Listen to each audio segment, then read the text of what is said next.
दिल को छू जाएगी। अब पुनर्वास का मामला मैं आपको बता दूं, पुनर्वास भी 3-4 तरह से होता है।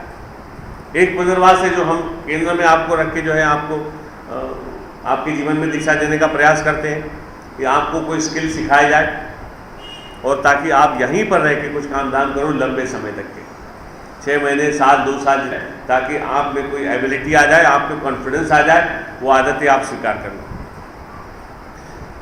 दूसरा रास्ता ये है कि आप जो है कहीं किसी व्यक्ति के साथ, किसी परिवार के साथ, किसी संस्था के साथ जुड़ जाओ और वहां लंबे समय तक के आप रहो। अब ये दोनों मार्गों में एक मार्ग जो छुपा हुआ वो ये है कि आप अपना स्किल बढ़ाएं, कुशलता आप सीखें, जैसे बिजली का काम करना सीखें, कंप्यूटर चलाना सीखें, ड्राइविंग चलाना सीखें। ऐसी कोई न कोई कला है, ऐसे कोई न कोई कुशलता है जो आपने सीख लिया, तो फिर आप अपने पैरों पर खड़े हो जाओगे और आपको जो है उसका बहुत लाभ मिलेगा। तो इस तरह से ये फॉलोअप और पुनर्वास भी एक बहुत महत्वपूर्ण बिंदु है, बल्कि यूँ कहिए कि ये अंत नहीं है, बल्कि ये नशा मुक्ति का प्रारंभ करने वाला जो है सूत्र है। तो इस तरह से आज हमने फॉलोअप और पुनर्वास की बात कही। उदाहरण मैं कहीं आपको दे सकता हूँ।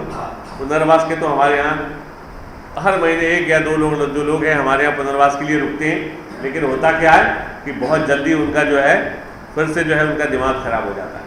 वो रहते लंबे समय तक के, लेकिन काम धाम करते नहीं। आप काम धाम नहीं करोगे, जिम्मेदारी अपने सर पर नहीं लोगे, तो पुनर्वास होगा नहीं।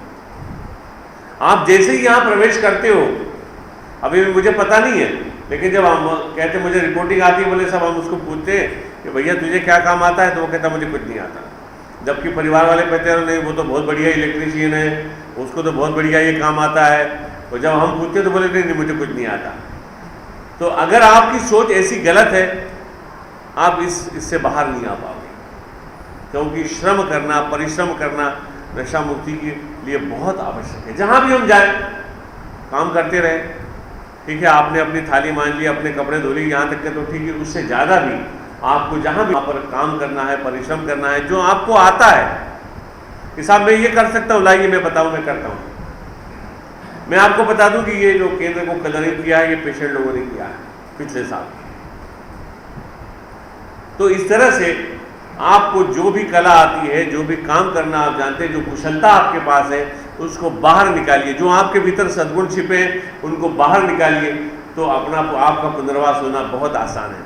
और अगर आप सिकुड़ के बैठ जाओगे, कुंडली मार के बैठ जाओगे कि साहब मुझे तो कुछ करना नहीं, खाना पीना अपना बैठे रहना, ऐसे भी कई सज्जन हैं कि वो कुछ करना ही नहीं चाहते, बोले असेल मादा हरी तर देल खाटल्यावरी, या फिर जैसे हिंदी में कहते हैं पंछी करे न काम, अजगर करे न चाकरी। तो भैया मैं काय के लिए कुछ करूं, मैं तो पैदा हुआ हूं सिर्फ खाने के लिए और सोने के लिए। अगर आपकी ये धारणा है कि कोई काम करना ही नहीं है, खाना और पीना पड़े रहना है, तो फिर जो है आपके भीतर के जो आत्म प्रेरणा है, आत्म अनुशासन है, पूरी तरह से समाप्त हो जाएगा और आप किसी काम के नहीं बचोगे। परिवार में और समाज में आपकी वैल्यू 0 रहेगी। ना आपको प्रेम मिलेगा, ना आपको सम्मान मिलेगा, न कोई जगह मिलेगी, न कोई आपको जो है रिकॉग्निशन, मान्यता मिलेगी। इसलिए ये सारी बातें जो मैंने चर्चा में लाई, इसको आप जो है विशेष रूप से ध्यान रखें और आचरण में लाने का प्रयास करें।